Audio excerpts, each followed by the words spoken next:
Levante as suas mãos e diga assim comigo: Espírito Santo, eu preciso de Ti. Fala comigo, me toca nessa manhã. Eu quero as lentes da esperança. Eu quero a ótica cristocêntrica para viver o seu propósito e glorificar o nome do Pai. Se você crê, diga amém. Dê um aplauso a Jesus.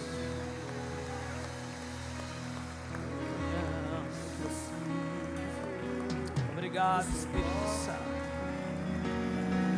Obrigado, Jesus. Obrigado, Jesus. Obrigado, Espírito Santo. Há uma graça tão poderosa sobre nós. Há um favor tão grande de Deus sobre nós. Há uma doce presença do Espírito sobre nós. Nós honramos a Tua presença. Do seu toque de novo, E de novo, e de novo. pois se hoje me tocas, amanhã eu preciso do seu toque de novo, e de novo. Aleluia.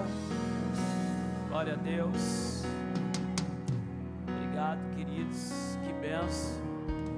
Que manhã gloriosa. Quem é feliz com Jesus?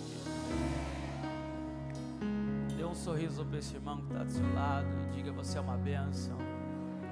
Que bom que você veio hoje. Aleluia. Diga: Deus está te pegando aqui já. Aleluia. Glória a Deus. Tem alguém que está aqui adorando a Deus conosco pela primeira vez? Levante a sua mão assim, pela primeira vez. Que bênção, tem gente ali. Glória a Deus, aqui, ali, aqui. Que bênção. O vô da pastora Andressa está conosco pela primeira vez. Seu Fernando, um prazer ter o Senhor aqui. Dê um aplauso ao Senhor Jesus por cada pessoa que está conosco pela primeira vez adorando ao Senhor. Aleluia. Abra sua Bíblia comigo ou ligue ela, por favor, no livro de Provérbios, capítulo 24. Provérbios, capítulo 24, verso 14.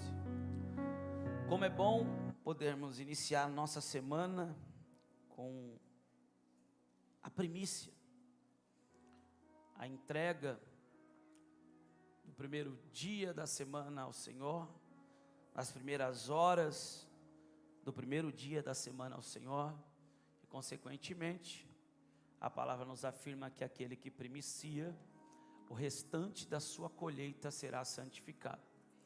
Então, até o final dessa semana, essa entrega vai te dar a autorização para que toda a sua semana seja santificada,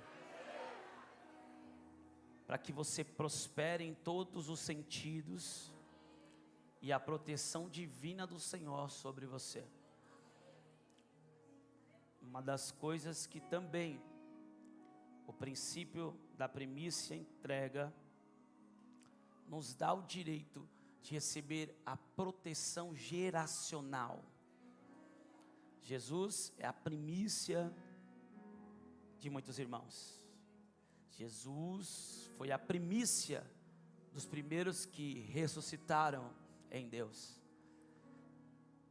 E a partir dele nós nos tornamos irmãos e filhos do mesmo Pai. Alguém aí que é filho? Só quem é servo e escravo, diga amém.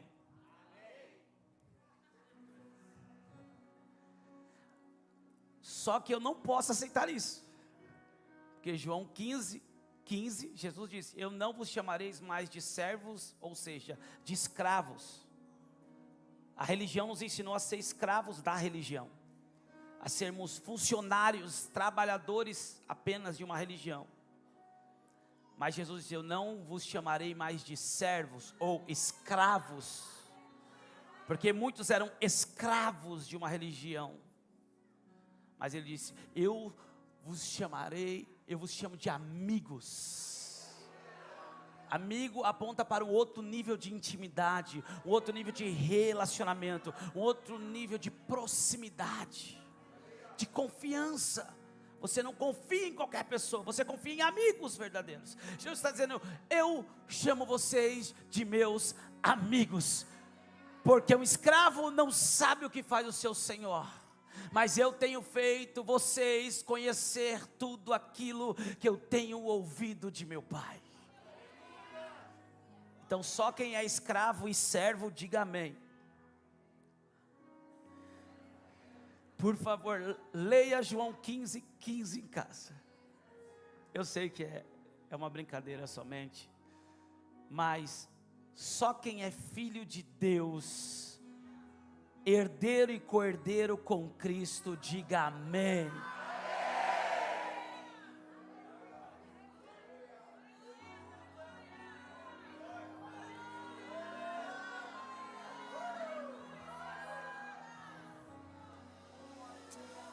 Obrigado, Jesus. Aleluia. Provérbios capítulo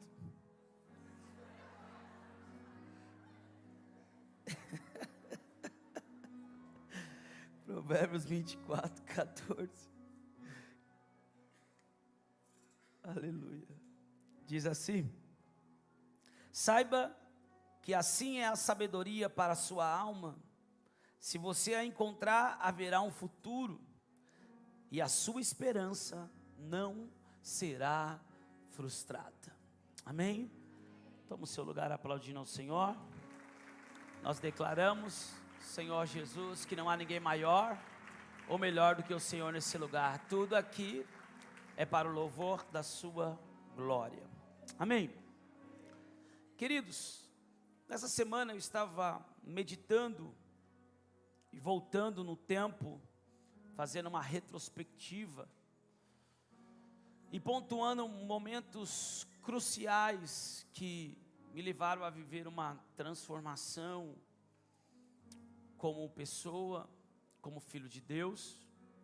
E dentro desse mesmo contexto, falando de filiação ou de paternidade de Deus, eu quero abrir um parênteses aqui para que a gente possa compreender que um dos principais fatores que nos levam a viver a vida abundante que Jesus conquistou para nós na cruz do Calvário, a vivermos como salvos, a não temermos o mal, a não ficarmos ansiosos pelo dia de amanhã, ou ficarmos remoendo o passado, é de fato entender a paternidade de Deus e viver como filho de Deus e se relacionar como filho de Deus. Tem muitas pessoas, mas muitas pessoas, que conhecem um Deus e até falam que Deus é o seu pai, mas de fato não vivem como filhos e não aprenderam a se relacionar com Deus como um filho que se relaciona com o seu pai. E eu me lembro quando essa chave virou na minha vida. Por quê? Porque mesmo tendo um pai presente, meu pai nunca foi tão bom em relacionamento. Então, biologicamente, eu não tinha um relacionamento tão intenso, tão próximo com meu pai. Quando eu precisava, eu requeria a ele. Parece algo que a religião nos ensina. Eu só recorro a Deus quando preciso.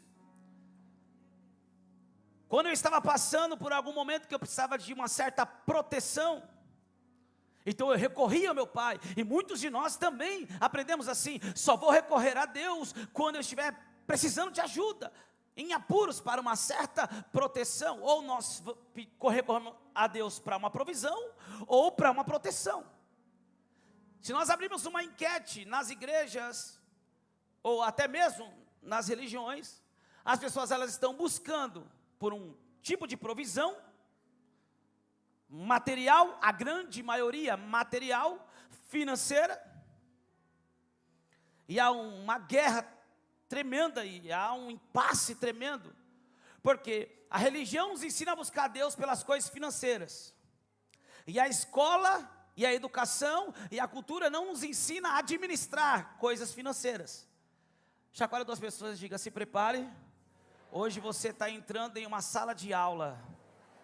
E você só vai sair o mesmo daqui se você quiser. Então há um contraste muito grande, porque a cultura e a educação nos limita, não nos ensina uma boa gestão financeira, nem uma gestão emocional. E a religião nos ensina que sem gestão emocional e sem gestão financeira, educação financeira, Deus vai mandar provisão. Então é alguém sem nenhum tipo de estrutura, sabedoria, acreditando num Deus irresponsável que vai lhe abençoar. E por isso muitas pessoas estão vivendo anos frustradas. Alguém aí? Qual é a diferença? O que muda quando eu recebo a paternidade de Deus? O que muda que agora eu não busco mais a Deus só por provisão ou por proteção?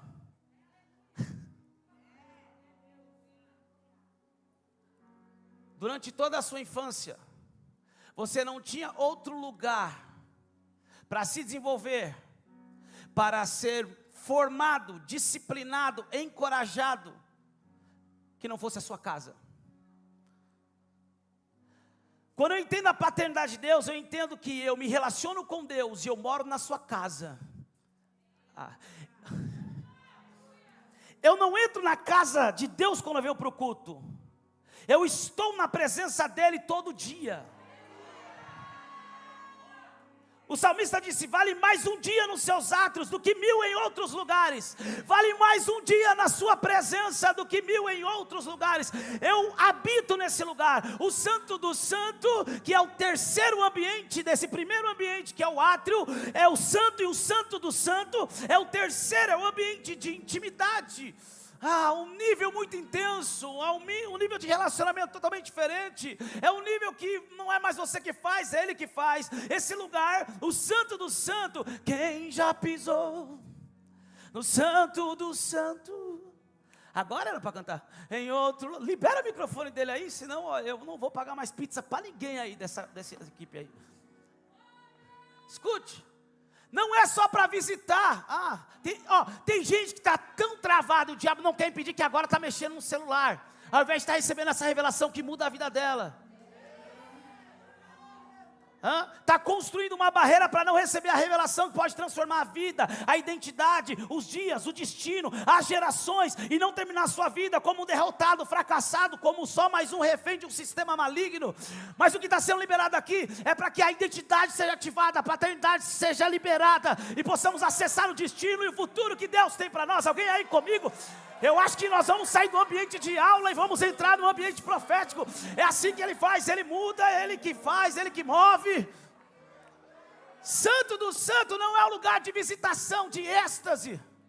Santo do Santo é um lugar de moradia. A Bíblia diz que Ele veio e tabernaculou conosco. Eu vivo com Ele todo dia, eu acordo com Ele.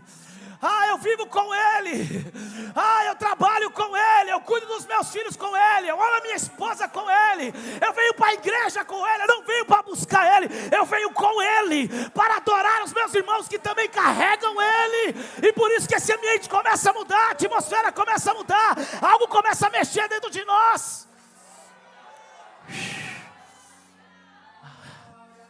Porque há um nível de manifestação da presença que só existe quando estamos juntos, onde 2 ou 3 invocarem meu nome.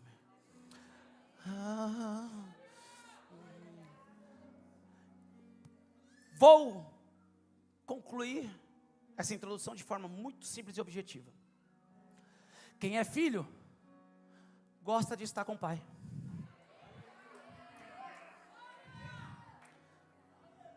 Só isso. Por que você vai para casa? Porque eu gosto de estar com meu pai. Por que você ora? Porque eu gosto de falar com meu pai. Ai meu Deus, tem gente que eu falei oração, ele não sabe o que é oração, nem lembra a última vez que orou. Essa manhã está ficando bem legal. Por quê? Porque não aprendeu a viver como filho. Quem vive como filho, ai, gosta de estar perto do Pai, gosta de estar na presença do Pai, gosta de ouvir o conselho do Pai. Quem é filho gosta de ser disciplinado pelo Pai. Quem não é disciplinado pelo Pai vai ser disciplinado pela vida. Quem é filho gosta de contar os seus êxitos, as suas conquistas, o seu crescimento, os seus resultados para o Pai. Bem-vindo a um ambiente onde estamos na presença do Pai. Alguém aí para dizer obrigado, Pai? Então, a religião nos ensinou uma coisa, a cultura e a educação outra, e nenhuma dessas duas coisas nos dá autorização, maturidade, para poder de fato vivermos a vida abundante como filhos de Deus. Vou te falar algo, meu irmão e minha irmã. Nós estamos vivendo em dias muito difíceis. Nós estamos vivendo em dias muito, mas muito difíceis. Mas eu não sou um pregador da desesperança. Quanto mais difícil fica, quanto mais escuro ou escurecer, mais a luz de Cristo vai ser revelada através dos filhos de Deus. Eles estão por muitos, mas muitos anos, eu posso dizer séculos, dominando a educação. Mas é chegado um tempo em que nós vamos entrar na esfera da educação. Os filhos de Deus vão acessar o monte da educação. Durante muitos, mas muitos anos, ou até séculos, a religião manteve o controle de pessoas. E nós estamos entrando no monte da religião. Alguém aí? Tudo muda quando eu tenho um fundamento correto do reino de Deus e a revelação correta do que realmente é ser filho de Deus. Tudo muda. E o sábio diz algo interessante. Saiba que assim é a sabedoria para a sua alma. Se você a encontrar, haverá um futuro e a sua esperança não será frustrada. Tem pessoas que não conseguem compreender que estão aqui para cumprir um propósito, estão aqui porque Deus já tem um futuro. Eu estou aqui porque Deus já tem um futuro. Você está aqui porque Deus tem um futuro para você. Só que se nós não encontrarmos a sabedoria, a esperança será frustrada. Para de fato vivermos acreditando no futuro que Deus preparou para nós, precisamos primeiro encontrar a sabedoria de Deus. Jeremias 29:11, a palavra de Deus diz: eu bem sei os pensamentos que eu tenho acerca de vós. Por favor, só para acordar, eu prometo que essa vai ser a penúltima vez. Diga para essa pessoa do lado assim: eu amo você, porque eu amo o próximo. Mas independentemente do que você pensa de mim, eu fico com os pensamentos de Deus. Pois eu bem sei os pensamentos que eu tenho acerca de vós, são pensamentos de paz e não de mal, para lhe dar um futuro e uma esperança. Por que temer? Eu acho que deve ser alguma coisa assim. Ele nunca perdeu uma batalha. Ele tem um futuro certo, ele tem um futuro garantido. Você já leu a Bíblia? Vai lá em Apocalipse, vai acabar tudo bem. No final vai estar lá, amém. Vai acabar tudo bem. Vai terminar tudo bem. Fica tranquilo, ele nunca perdeu uma batalha. Pastor, eu estou no meio de um processo, eu estou no meio de uma luta, estou no meio de um conflito emocional. Ei, fica tranquilo, espera nele, deleite-se nele, confia nele, entrega o teu caminho ao Senhor e confia nele, e o mais ele fará. Vai terminar tudo bem, vai passar, vai ficar tudo bem.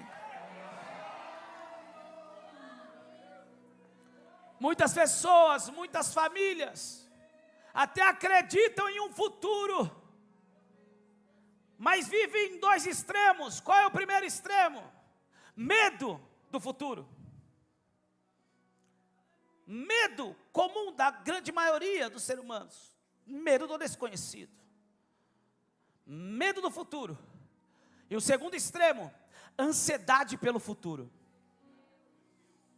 Diga, hoje eu vencerei toda ansiedade pelo futuro. Escute, nós vamos, com sabedoria, avançar com esperança, com uma perspectiva de fé. 3 pessoas.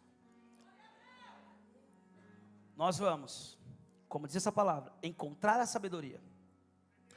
Com sabedoria, nós vamos ter esperança, porque essa sabedoria gera em nós uma perspectiva de fé. Quantos estão aí ainda?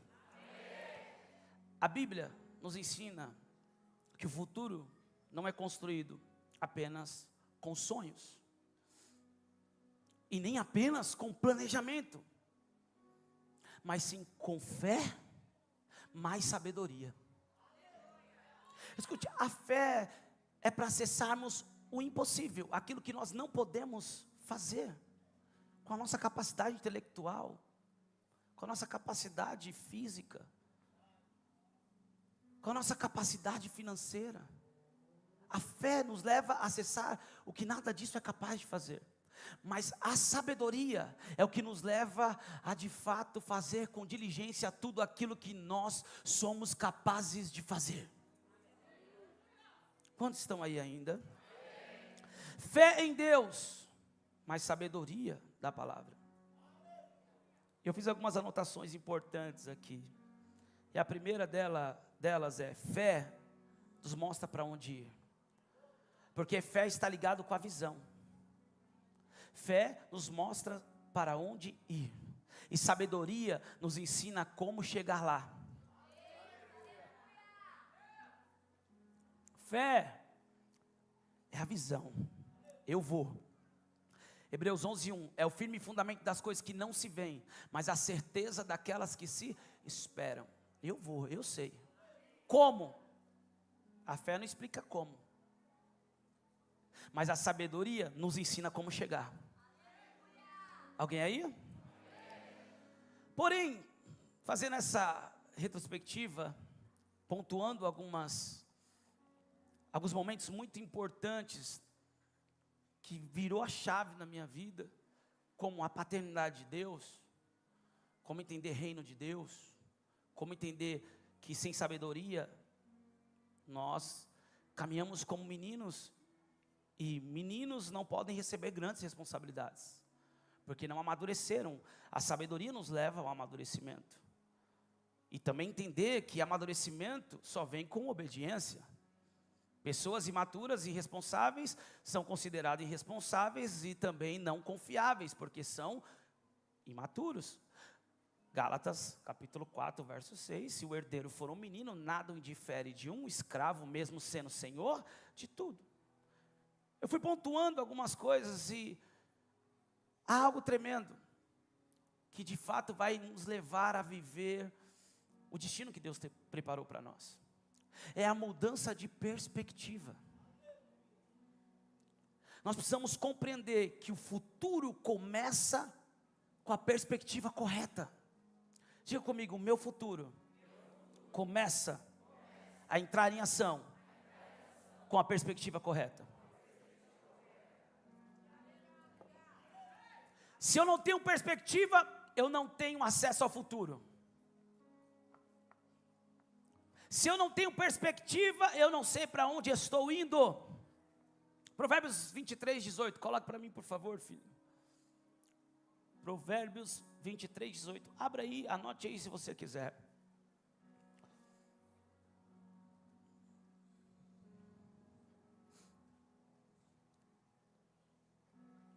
Diz assim: porque certamente haverá um futuro, e a sua esperança não será frustrada. Antes de Deus criar você, Ele já tinha preparado um futuro. Para mim e para a tua esperança não ser frustrada. Mas eu estou tendo a perspectiva correta do futuro que Deus já preparou para mim? Nós estamos tendo a perspectiva correta do futuro que Deus projetou para nós, porque até aqui nós entendemos que Ele já tem pensamentos de paz, não de mal, um futuro e uma esperança. Até aqui nós já entendemos que Ele preparou um futuro para nós, para que a gente possa avançar com a esperança correta, com a perspectiva correta. Então, antes de Deus mudar qualquer circunstância na minha e na tua vida, Ele quer mudar a nossa perspectiva. Se a minha perspectiva não mudar, eu vou continuar vivendo o que eu estou vivendo. A minha vida só muda quando primeiro a perspectiva muda. E existe algo interessante. Pessoas acreditam no futuro. Até acreditam, mas não tem perspectiva. Diga por quê? Porque vivem presas ao passado. Ela até acredita que vai viver algo no futuro, mas ela não consegue ter uma perspectiva, porque ela está presa ao passado. Então tudo aquilo que quer mudar a perspectiva dela, ela sempre vai voltar ao passado para dizer que perdeu muito tempo, que a frustração foi grande, que errou demais, que não teve quem ajudou, que perdeu tempo. Então isso impede. Uma pessoa que está presa ao passado não consegue ter a perspectiva correta do futuro. Pessoas que não conseguem ter essa perspectiva também não tomam decisões de forma correta, porque tomam decisões por medo. Diga: sem perspectiva, presos ao passado, decisões pelo medo, e o que é mais terrível, perdem direção. Toda pessoa que não tem uma perspectiva correta, não sabe para onde está indo, não sabe o que quer, não sabe onde quer chegar, tem até fé, mas não tem perspectiva, até crê que Deus tem um futuro, mas pela falta de perspectiva, continua preso ao passado, tomando decisões pelo medo, e sem direção. Qual é o problema? Essas pessoas, ou esses seres humanos, se tornam massa de manobra. Vocês estão entendendo? É o que nós estamos vendo, querido. Milhares e milhares de pessoas sendo conduzidos por uma cultura, ou por uma religião, ou por uma mentira, ou por uma frustração, ou por pessoas mal intencionadas, pessoas aproveitadoras, oportunistas, caminhando por medo, tomando decisão por medo, porque lhe falta uma perspectiva correta. Posso te falar uma coisa? A sua fé vai te levar a viver além do seu momento atual. Só que a perspectiva de fé vai te levar a acessar o seu futuro. O futuro não começa quando as coisas melhoram. Começa quando a nossa perspectiva de fé nasce. Quantos estão aí? A fé, ela não ignora a realidade. Isso é fé. Porque tem pessoas que caminham numa fé ilusória. O que é uma fé ilusória? Ela ignora a realidade. Eu tenho fé. Vou dar um exemplo mais comum nos nossos dias. Eu tenho fé. Eu tenho uma renda de 3 mil reais. Mas eu vou fazer uma dívida mensal de 10. Porque eu tenho fé que Deus vai mandar a provisão. Isso não é fé. Isso é fé ilusória, irresponsável. Alguém aí comigo? Porque a fé genuína e pura, ela não ignora a realidade, ela entende a realidade, mas ela vive acima da realidade. A fé genuína não nos leva para conquistar coisas, nos leva para obedecer a palavra. E obedecer a palavra eu não vou conquistar, mas a palavra diz em Deuteronômio 28, que as bênçãos vão correr atrás de mim, eu não vou correr mais atrás delas. Alguém aí para dizer, pode vir, pode vir, pode vir, eu não vou fazer muito esforço, não precisa correr muito, eu estou aqui, que as bênçãos de Deus me alcancem, porque a minha fé genuína será para obedecer. Pessoas que vivem pela fé genuína, constroem mesmo sem ver, plantam mesmo sem resultados imediatos. O que nós estamos pregando hoje, escute isso, o que nós estamos pregando e ensinando hoje, nós fazíamos isso desde lá de trás. Desde lá de trás nós estamos semeando, mesmo sem ver resultado. Entregando, sem ver resultado. Fazendo célula, sem ver resultado. Fazendo casa de paz, sem ver resultado. Evangelizando nas ruas, sem ver resultado. Indo para casa de recuperação, sem ver resultado. Fazendo social, sem ver resultado. Aí hoje um monte de gente vê o resultado. E vem por causa do resultado. Mas antes do resultado, existia uma fé que nos manteve permanecer semeando antes de ver o resultado. Chacoalha duas pessoas e essa é a última vez, diga para ela, continue semeando, sem ver os resultados.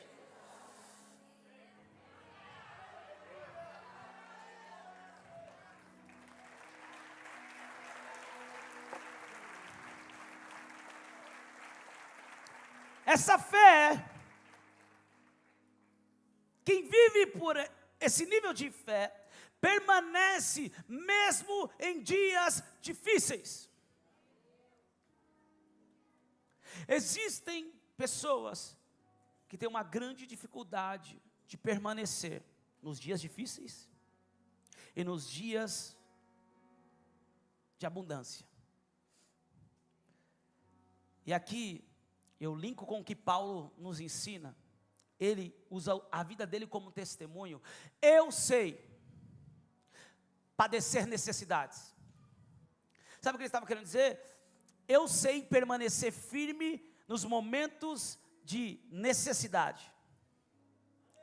Eu sei permanecer firme quando estou sem recursos, quando estou sem o que comer, quando estou sem pessoas para me ajudar, quando estou sendo açoitado, quando eu estou preso no cárcere, eu sei permanecer firme em Deus. E ele diz, e eu sei viver em abundância.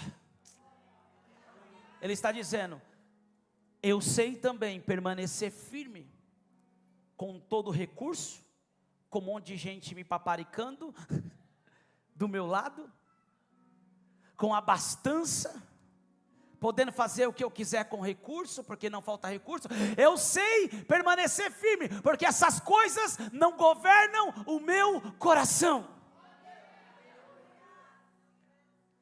Essa fé genuína, ela nos leva a permanecer firme em dias difíceis, e nos leva a permanecer firme em meio à abundância. Nos dias difíceis, as situações não vão me parar, e nos dias de abundância, as coisas não vão me ter. Quantos aqui querem ser tremendamente abençoados nessa terra? Querem ser provedores, querem ser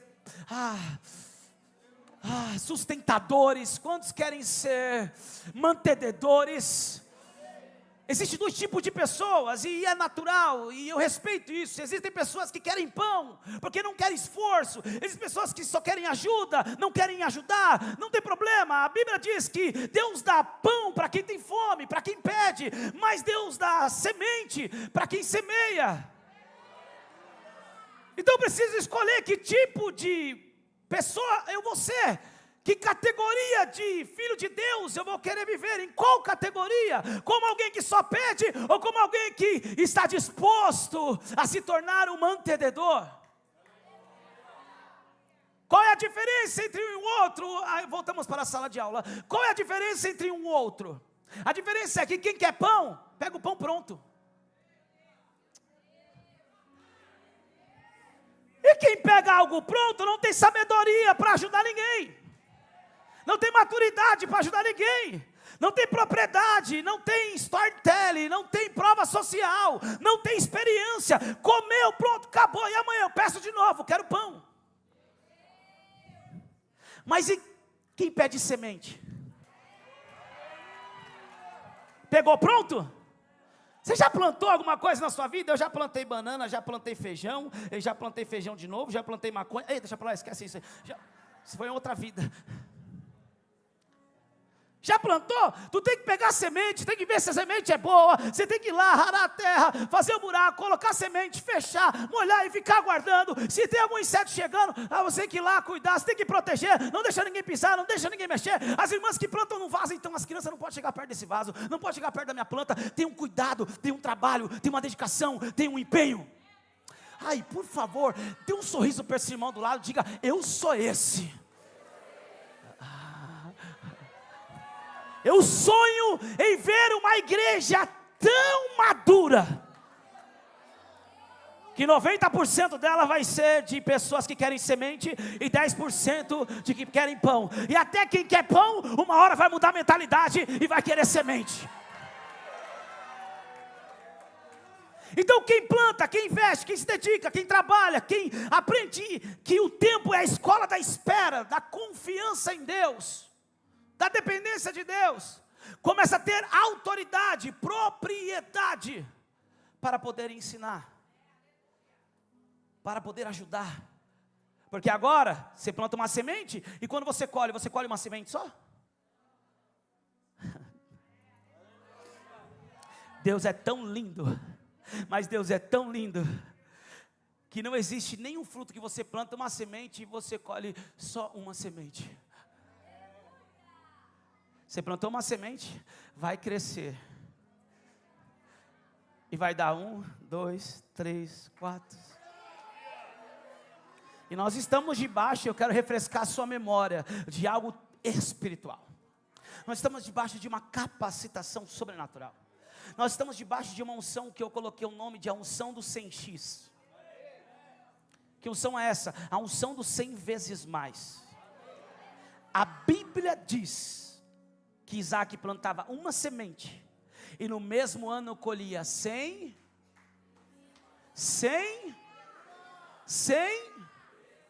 diga, a unção do 100x está sobre a minha vida.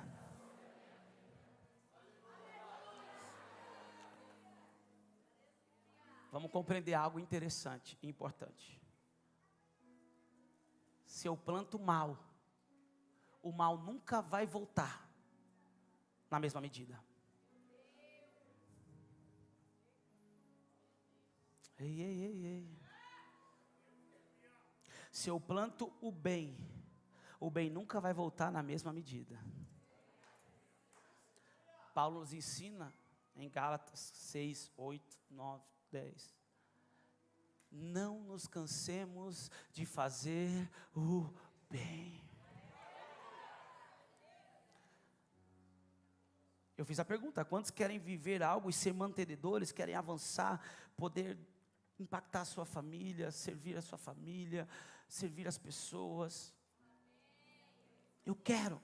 Por que não aconteceu ainda? Talvez porque falta sabedoria, a perspectiva de fé correta, e principalmente, emitir um sinal para Deus e para os céus, de que se eu receber isso, essas coisas não vão me ter.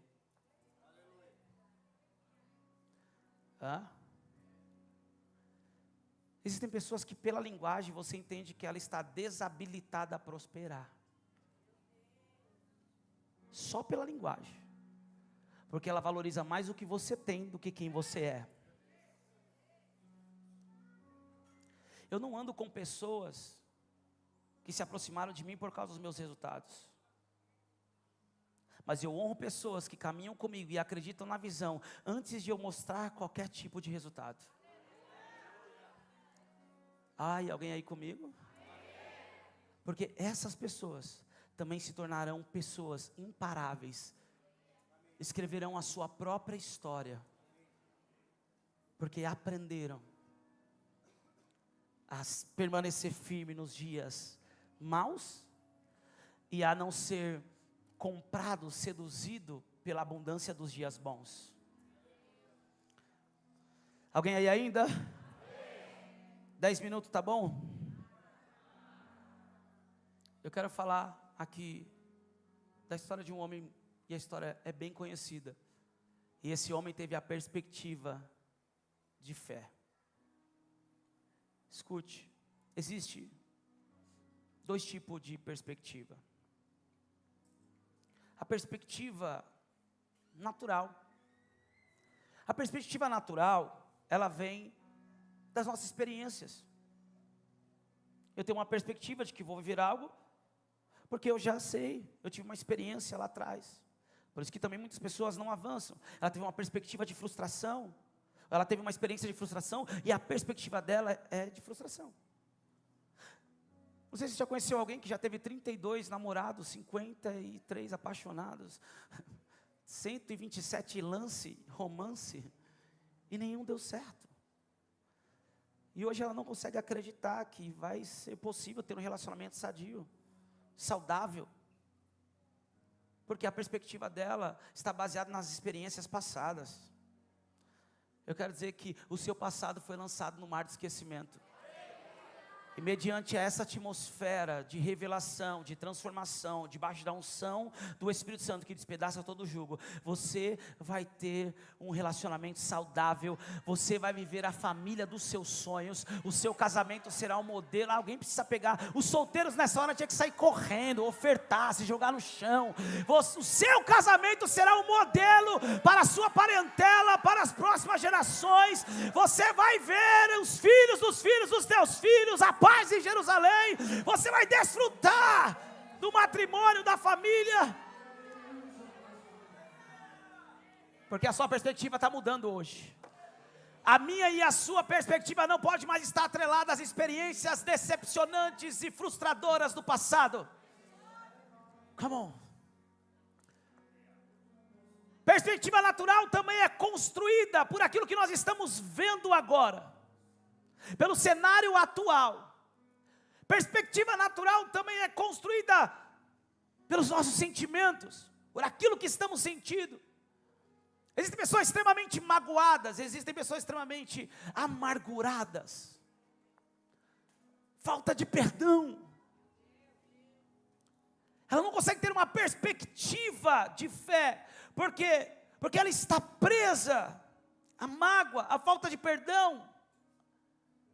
Consequentemente, uma pessoa que não libera perdão e vive nesse contexto de amargura, é uma pessoa que vive transferindo responsabilidade. Ela não consegue assumir que o erro foi dela, ela não consegue assumir que ela se comportou mal, ela não consegue assumir que ela decidiu mal, ela não consegue assumir que não fez a parte dela, ela não consegue assumir que em algum momento ela se desviou do caminho correto. Por quê? Porque tudo que acontece na vida dela, ela deposita na conta de alguém, porque não perdoou alguém que feriu ela. A ferida está aberta, então ela acha que todo mundo é responsável por aquilo que não deu certo.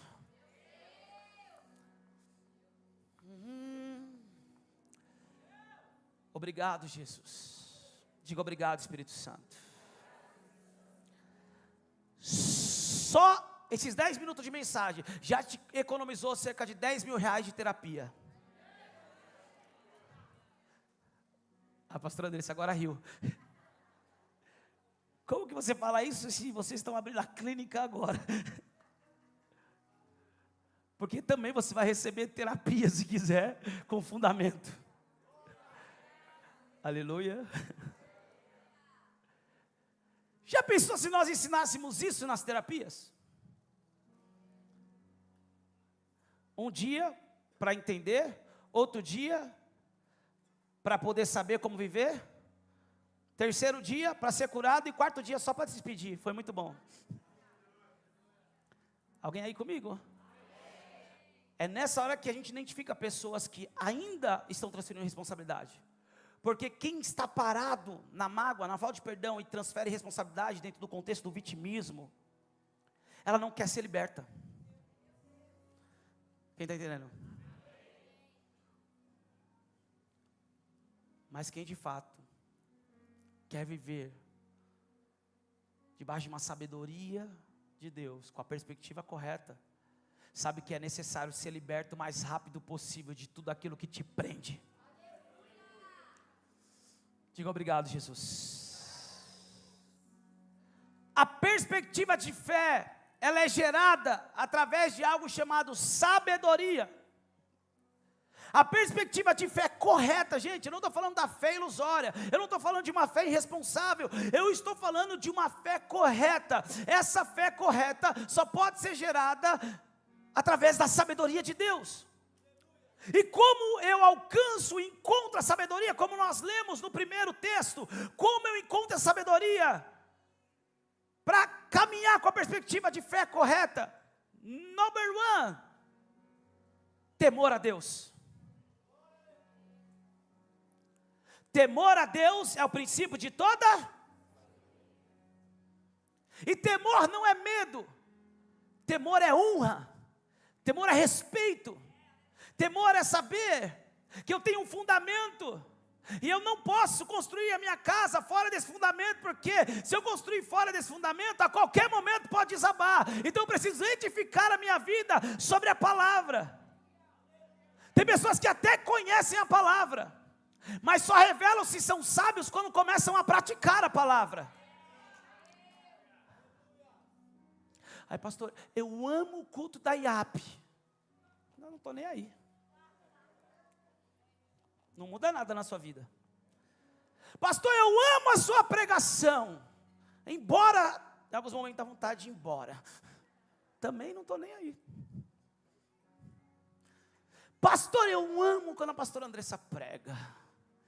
Nossa, todo mundo chora. Vamos mover.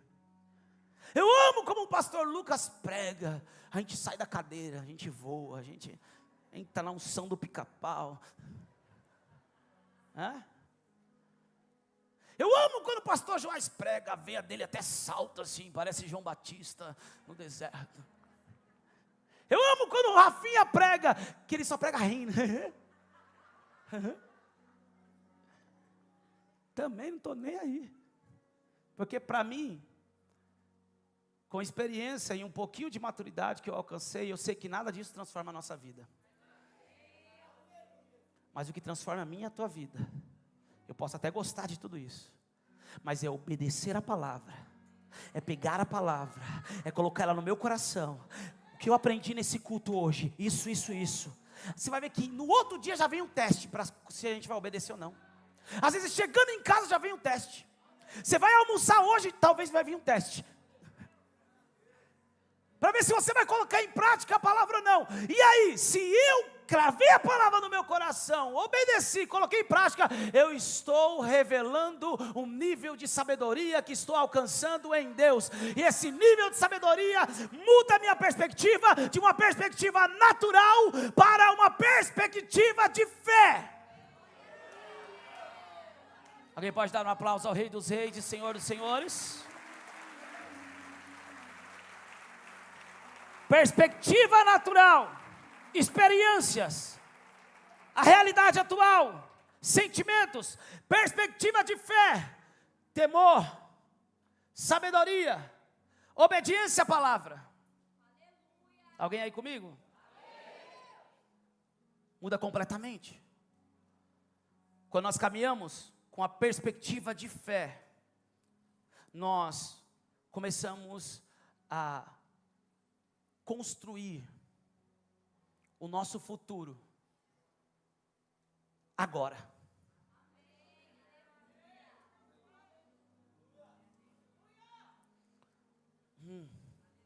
Estava dando uma palestra numa empresa ontem,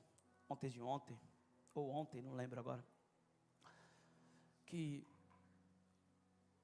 eu vi que muitas pessoas, e isso em todo lugar, estão de olho no final da corrida. Nós somos assim. Você começa a namorar, já esperando o casamento. É ou não é? Você começa a namorar com alguém, a não ser que você foi afetado por uma ideologia caída, a pós-modernidade, pós-modernismo, a ideologia marxista, e que você não precisa casar e tanta outra coisa, que você não precisa construir família. Te respeito, mas não vai saber o que é de fato. Deixa para lá, outro culto. Escute. Você começa a se relacionar já pensando no casamento. As irmãs aqui então, as irmãs da IAP, passa pelo encontro, vem do Ouse Sonhar, já vem com o buffet, com o lugar onde ela quer casar, com o vestido de noiva. Quanto que é o vestido? 10 mil. Alguém falou aleluia. Aí o noivo fala, qual é o seu sonho? O vestido de 10 mil. Ele fala, não, 10 mil a gente vai mobiliar a casa. Aí começam os conflitos, a gente vai resolvendo no curso de noivos, nos discipulados. A mulher já vê o vestido, já vê o casamento, já vê a cerimônia, já vê as lembrancinhas, já pensa na dama de honra, já começa a escolher os padrinhos. Porque começou a se relacionar agora, olhando para o futuro. Já olhando para a chegada. O homem já começa a se relacionar agora. E já começa a pensar nas contas que vai pagar. Como pagar? E principalmente onde vai ser a lua de mel. Você sabe que nós somos bíblicos. E eu fiz questão de ser tão bíblico, que a primeira coisa que eu montei na minha casa foi a cama. Porque cama, depois você estuda sobre o poder da cama, biblicamente falando. O poder do leito que santifica. A cama é um lugar de adoração. Aleluia. Então os irmãos já começam o corte, namora, já olhando para o momento da adoração. Quem está aí? Só que futuro não se constrói no final. Está sendo construído agora. Perspectiva de fé nos leva a enxergar que a construção do futuro é hoje. É agora. Eu não vivo quando chegar no meu destino. Eu estou vivendo agora, até chegar o destino. E o que eu estou vivendo agora é o que está construindo o meu destino. Aquele que encontra sabedoria não vai ter a sua esperança frustrada, porque a perspectiva não é natural, a perspectiva é de fé. Eu sei que hoje está parecendo que nada mudou, mas já está mudando. Eu sei que hoje parece que, olha, ainda não está do jeito que eu queria, mas vai acontecer. Parece que hoje ninguém está torcendo por mim, mas um dia vão torcer. Parece que hoje ninguém acredita, mas um dia vão acreditar. Parece que está longe aquilo que Deus me prometeu, mas logo, logo eu vou viver, porque vai se cumprir na minha vida.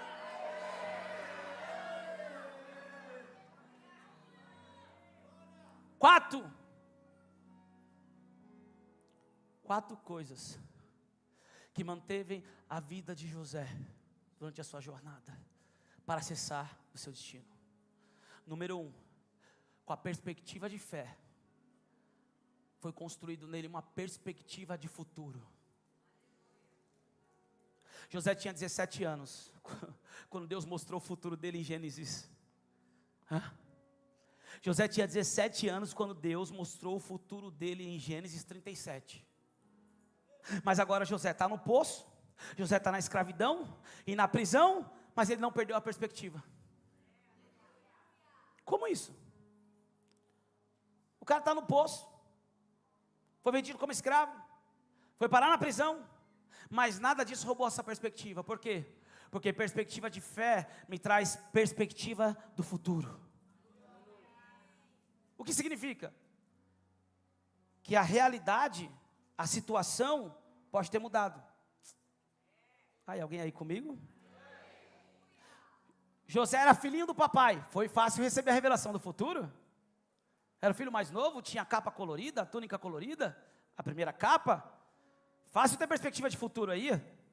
Agora ele é lançado na cova e dado como morto. Mudou o cenário, mudou a realidade. Mas ele continuou com perspectiva do futuro. Foi vendido como escravo, mudou novamente o cenário. E ele continuou com a perspectiva do futuro, mudou novamente o cenário, foi para a prisão. E ele continuou com perspectiva do futuro. E aí ele se assentou na cadeira do palácio de Faraó e não mudou, continuou com a perspectiva do futuro. Perspectiva de fé me traz perspectiva de futuro. Número 2, fé no processo. José continuou firme, com fé, como escravo, como prisioneiro e como servo. A fé dele não estava atrelada à sua realidade atual, a fé dele não estava atrelada ao ambiente, ao cenário que ele se encontrava. A fé dele permaneceu em Deus em todo momento. Sabe o que é interessante? Que quando eu tenho essa perspectiva de fé, perspectiva de futuro, e eu mantenho a minha fé confiando em Deus, independente do cenário, sem a gente perceber, Deus está fazendo algo. Escute, Deus não responde a sentimentalismo barato. Deus não responde a chantagem emocional. Deus não responde a barganha. Mas a palavra de Deus diz que tudo é possível se creres, verás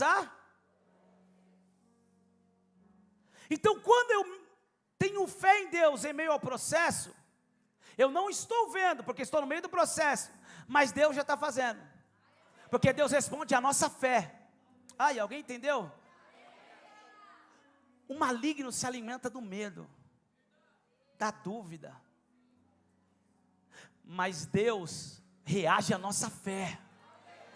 Eu declaro que você vai sair daqui com uma outra perspectiva. E o que Deus falava sobre José, Ele vai falar de você. No meio desse processo, com perspectiva de fé, perspectiva de futuro, fé no meio do processo, Deus vai deixar claro que está com você. Gênesis 39, várias vezes a palavra diz: o Senhor era com José, o Senhor era com José. Ele estava na casa de Potifar, o Senhor era com José. Ele estava na prisão, o Senhor era com José. O Senhor é contigo, o Senhor é contigo. No meio desse processo, a sua fé vai te habilitar a ter Deus com você no meio de todo o processo. Vão dizer, ele está no processo, mas é impossível não acreditar que Deus é com ele, Deus é com ele, Deus é com ele. Alguém está pegando? Deus é com ele, Deus é com ele. No meio do processo, o Senhor era com José. Eu vim aqui para declarar: se a tua perspectiva mudar hoje, e ela vai mudar, Deus será contigo no meio de todo o processo. Se você acredita nisso, faz alguma coisa, reage ao nível que você acredita.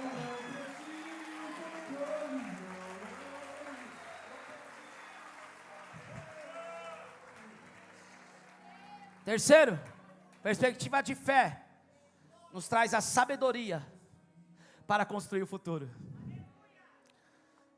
Escute, nós voltamos ao versículo inicial.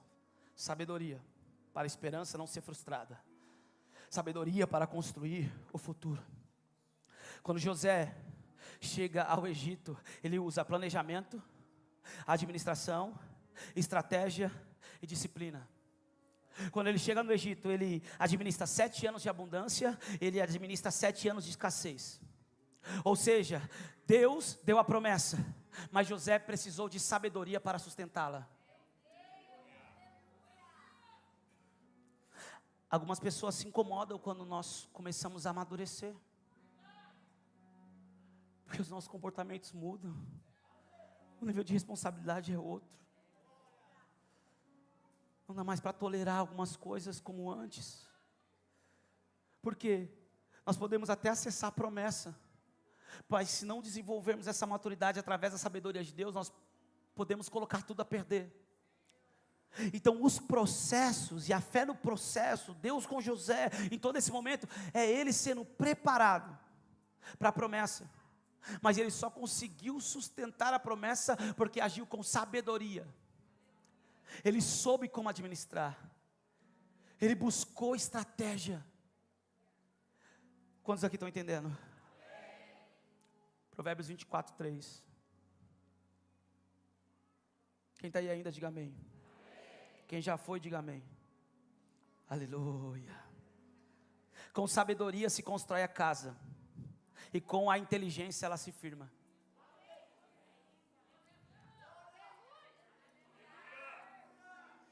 Eu amo a Bíblia, pastor Lucas, eu amo a Bíblia. Com sabedoria se constrói a casa, mas com inteligência ela se firma. Eu declaro que você vai caminhar em sabedoria, em fé, vai acessar a promessa, e com sabedoria e inteligência vai firmar a promessa e vai sustentá-la, sem colocar tudo a perder. Número 4. A perspectiva de fé da vida de José levou ele a caminhar com fé, sabedoria, para preservar a família. Diga fé, mais sabedoria, para preservar a família. O futuro que Deus tem para mim e para você, não é só para nós. É uma outra coisa que muda tudo. É entender que o futuro que eu estou construindo agora, não é para mim somente. É para minha família. Alguém aí? Alguém aí? O futuro que nós estamos construindo hoje, com a sabedoria e a perspectiva de fé correta, não é só para nós, é para a nossa família, e ainda é para sustentar uma geração. Você consegue entender a seriedade, a importância de termos a perspectiva de fé e as atitudes corretas no meio dessa jornada? Porque lá na frente, querido, tudo isso vai refletir na nossa família, vai refletir nas próximas gerações. José entendeu isso, o futuro não era sobre ele. Mas olha o que ele disse em Gênesis 50, isso é poderoso, isso mexeu comigo, a primeira vez que eu li o livro de Gênesis. Gênesis 50, 20, olha o que José disse para os seus irmãos, no momento que seus irmãos pensaram que ele iria pagar na mesma moeda. Os seus irmãos deram ele como morto, abandonaram na cova, depois tiraram da cova, venderam ele como escravo. Agora José está como dono do Egito. Ele poderia colocar qualquer um na cadeia a qualquer momento, uma só palavra dele. Agora os irmãos estão diante dele, no meio dessa situação, e falando, agora ele vai pagar na mesma moeda. Agora ele vai nos lançar na cadeia. A gente fez isso, ele vai ter a gente como escravo, ele vai nos vender como escravo, porque ele deveria fazer isso na lógica humana. Mas olha o que José disse: vocês na verdade planejaram mal contra mim. Ai, ai, ai, ai. Tem muita gente que planejou mal contra você. Vocês na verdade planejaram mal contra mim, porém Deus o tornou em bem. Deus vai tornar planos que pessoas planejaram mal em bem. Fizeram de tudo para te parar, mas aquilo que fizeram para te parar, na verdade, foi um trampolim para o seu processo, para o seu treinamento, para você ser aperfeiçoado. Vocês na verdade planejaram mal contra mim, porém Deus o tornou em bem para fazer como estão vendo agora, que se conserve a vida de muita gente. Portanto, não tenham medo, eu sustentarei vocês e os seus filhos. E assim José os consolou e lhes falou ao coração. Com a perspectiva de fé, construindo o futuro hoje, independente daqueles que tramaram mal contra você, lá no futuro muita gente vai vir buscar ajuda, lá no futuro muita gente vai vir perguntar como que foi, como que você fez, lá na frente muita gente por causa do resultado vai se aproximar, lá muita gente que até planejou o mal, vai parar diante de você, mas com fé e sabedoria, você não vai pagar na mesma moeda, você vai vencer todo o sentimento do remorso, todo o sentimento da vingança, você vai com fé e sabedoria dizer, não, fica tranquilo, esse mal que você causou, foi para o bem, se não fosse, meu Deus, José estava dizendo para os seus irmãos, se não fosse vocês terem feito isso, eu não estaria aqui. José estava dizendo, se vocês não tivessem me abandonado, me vendido, eu não estaria aqui como vocês estão vendo, o mal que vocês me fizeram, foi para o bem, para salvar a vida de vocês, para salvar a vida da nossa família, para salvar a vida de uma nação, nação inteira, de um povo inteiro. Eu declaro sobre a tua vida que você não vai ficar parado no mal que te fizeram. Com a perspectiva correta, você vai alcançar o destino que Deus projetou para você. E quando chega lá, você vai dizer: fica tranquilo que tudo o que aconteceu foi para o bem, foi para o bem, foi para o bem, foi para o bem. Alguém para crer nessa palavra? Alguém para dizer: eu recebo?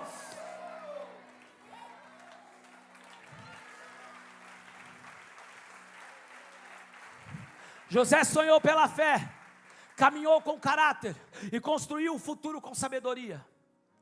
Por favor, anote isso, anote isso, anote isso. Sonhe com fé. Nesse primeiro nível, a grande maioria alcança. Sonhe com fé. Só que o segundo nível é: caminhe com caráter.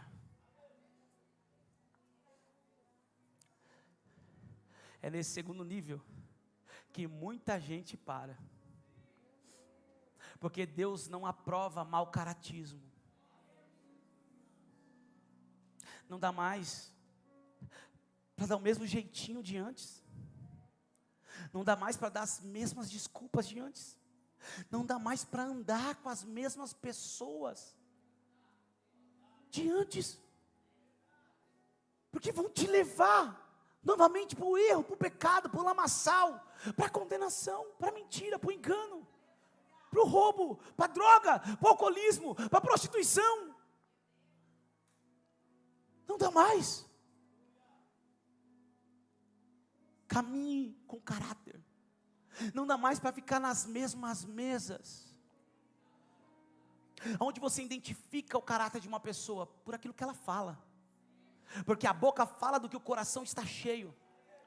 Então, se sentou na tua mesa para denigrir alguém, principalmente alguém que está fazendo coisa que essa pessoa nunca conseguiu fazer e nunca teve coragem de fazer, se afasta, porque o mau caratismo foi ativado. Se essa pessoa se levanta para falar mal de alguém que só tem ajudado ela, nível hard, high ticket de mau caráter, não se afasta, sai correndo, bloqueia o WhatsApp. Alguém aí? Dá um sorriso para esse irmão do lado, só para fingir que nada disso é com você. Está tudo bem? Aleluia. Sonhe com fé, caminhe com caráter. Aí existe o terceiro nível. Se você se manteve ali com caráter: pastor, como meu caráter pode ser moldado? Seja verdadeiro. Será que eu posso usar esse exemplo aqui hoje? Eu vou usar, meu amor, eu vou usar, tá? Depois você me dá um discipulado no caminho até em casa. Eu já estou acabando. Pessoas já chegaram para a gente e falaram assim: me ajuda, eu tenho inveja de vocês. E aí, pastor, o que você fez? Tacou sal grosso? Pegou a pimentinha do mal olhado? Isso é um sinal de alguém que quer mudança. Porque foi sincero. Porque inveja não define o futuro de uma pessoa, porque é um sentimento. E sentimento pode ser mudado, desde que haja sinceridade, desde que a pessoa queira ajuda. Querido, fica tranquilo, a gente não tem nada. E nessa época, eu acho que eu tinha era um Escort azul, que ainda ralava na lombada. Quando chovia, entrava água. Era tipo aquele carro do Eric. Não, do Eric era pior. Só quem assistiu o podcast sabe o que eu estou falando. Aí a gente fala: mas por que você tem inveja? Eu tenho inveja da família de vocês. Eu tenho inveja do casamento. Qual é o problema da inveja? A inveja não é que a pessoa ela tem um sentimento de querer o que você tem. Ela quer ser quem você é. E isso é impossível de acontecer, porque Deus deu uma identidade para cada um de nós ser quem nós somos. O que nós fizemos? Ajudamos. Essa. Porque sinceridade. Escute, pasme. Uma pessoa chegou para o pastor André uma vez, uma mulher casada, fazia parte do nosso discipulado, chegou para ela e falou assim: eu preciso confessar para você, eu estou apaixonado pelo pastor, estou apaixonada pelo pastor, eu tenho sonhos com ele. Algumas irmãs já pensou, já pegaram o pescoço. E naquela época eu era mais feio que hoje, duro ainda, porque é algo maligno. Mas ela foi sincera, ela chegou na pessoa certa que podia ajudar e moldar o seu caráter. Como você identifica uma pessoa que quer mudança de caráter? Ela é sincera, ela fala a verdade, ela fala os déficits, ela confessa os erros, ela pede ajuda. Sabe o que a pastora Andressa fez? Vem aqui, filha, vamos para o quarto. Pau, não, brincadeira. Vamos orar, e a partir de hoje eu vou te ajudar, porque isso não é de Deus. Isso é maligno, é o diabo querendo destruir a tua vida, a tua família. Isso não é de Deus, eu vou te ajudar. Essa moça foi liberta desse sentimento, foi transformada, se tornou líder. Alguém aí comigo? Como eu identifico alguém que quer de fato na caminhada construir uma caminhada com caráter? A pessoa, ela é sincera, verdadeira, ela pede ajuda. Alguém aí? Como você identifica o mau caratismo? Não pede ajuda, não reconhece e manifesta todos os sintomas negativos do mau caratismo. Terceiro, e eu encerro aqui. Sonhe com fé, caminhe com caráter e construa com sabedoria. O terceiro nível, aí é nível hard.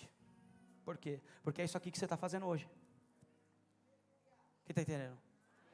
É você vir para o culto de manhã e está aqui anotando, e está aqui recebendo. Não vou esquecer esse culto, depois eu vou assistir de novo, eu vou anotar, eu vou gravar, eu vou pegar.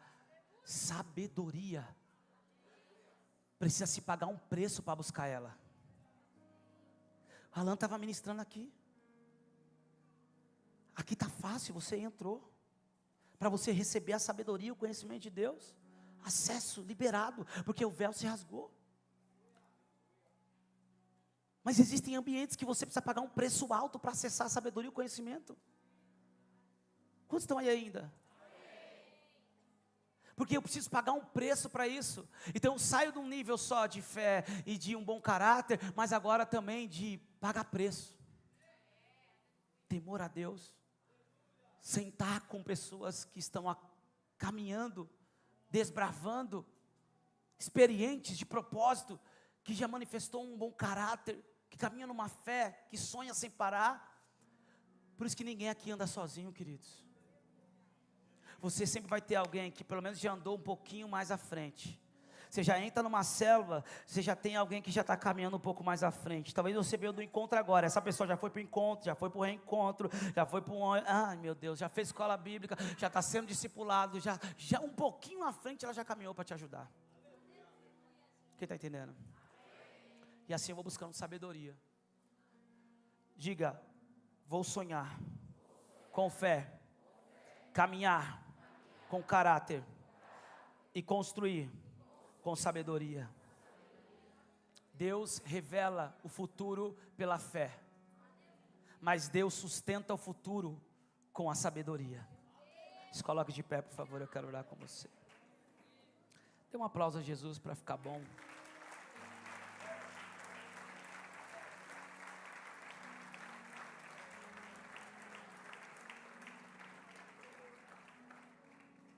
Deus não quer apenas te dar um futuro, queridos. Deus não quer apenas me dar um futuro. Ele quer nos dar sabedoria para sustentá-lo.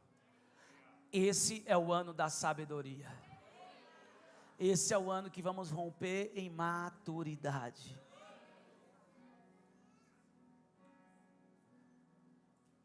Essa perspectiva de fé, que nós temos aqui o exemplo de José, ela nos leva a avançar com fé, a construir com sabedoria. Ela nos leva a enxergar o destino e seguindo com essa perspectiva de fé, nunca perderemos a direção. Alguém aí? Quando eu caminho com fé e sabedoria, eu nunca vou perder a direção do meu destino. Quando você recebe? Eu quero orar com você agora. Coloque a mão no seu coração. Talvez você identificou alguns comportamentos, algumas ações, algumas atitudes. Talvez você reconheceu que a sua perspectiva era negativa, ou você nem tinha perspectiva. Talvez você enxergou que a sua perspectiva era natural somente, baseada nas experiências, nos sentimentos, na realidade atual. E hoje você quer entrar nessa dimensão de andar na perspectiva de fé, de sonhar com fé, de caminhar com caráter, de construir com sabedoria. Fale com Deus agora aí no seu lugar, é você e Ele. Enquanto a equipe adora, esse é o seu momento, é você e Deus. Fale com Ele, depois você adora. Aproveite essa atmosfera, aproveite esse ambiente, aproveite a liberação da palavra.